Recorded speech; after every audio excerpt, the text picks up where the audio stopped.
From the State Fair in Dallas to Houston's Astros, from San Antonio and the Alamo to El Paso and the border with Mexico, Texas is a big-ass state.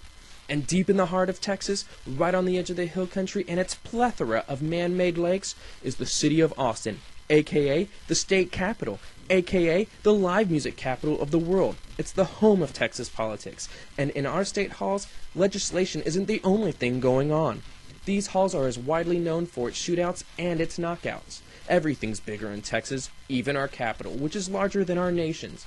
And when politics aren't reigning the news in Austin, the music takes the reins. In Austin, we take parks and turn them into concert venues overnight.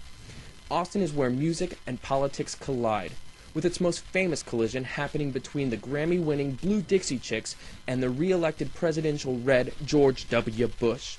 Texas has been known for its political family fights, and Austin, its epicenter.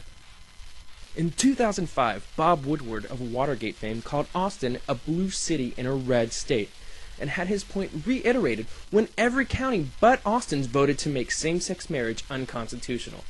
Like the football we're known for, Texas politics can be rough, tough physical contact, and right now, the red team's winning. In fact, it might lead many to count out the Dems in 2008. However, forgetting about Texas could be dangerous for both parties, especially considering that Texas has the second largest amount of electoral votes to give.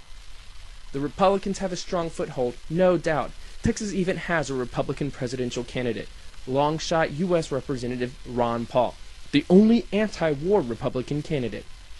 Texas has raised more money for Republican nominee Rudy Giuliani than any other presidential candidate. However, Clinton, Obama, and Edwards aren't far behind. Just like the U.S., Texas is heavily involved in major political issues. The war, Texas has lost one of the largest amounts of soldiers. The scandals, Texas has been embroiled in some big ones. And immigration, Texas has a longer border with Mexico than any other state, and a large Latino population. The issue just might be why the Dems are on the heels of the Republican leader when it comes to fundraising, which also means the vote might come down to three things. 1. The growing youth population. 2. The growing Latino population. And 3. Whether either will show up at the polls. In fact, according to a recent MTV, New York Times, CBS poll, 80% of youths believe they will play a major role in the 2008 elections. One of the largest concentrations of youth exists right here at the University of Texas. It's an institution of roughly 50,000 youths. And with us as the new target for politicians comes a new tool, the internet.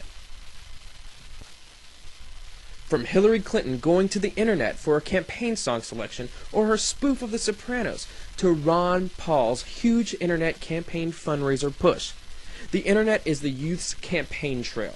Not only are candidates promoting themselves, others, mainly young voters, are out there finding the worst in the politicians. To hit the youth, politicians are going to have to use this new battlefield. In fact, whether politicians stick with the traditional campaign or take it to the net could determine whether this big-ass red state will stay reliable red or become a burgeoning blue. Texas, with its large population and its growing youth, could be the cornerstone or the upset of the 2008 presidential election.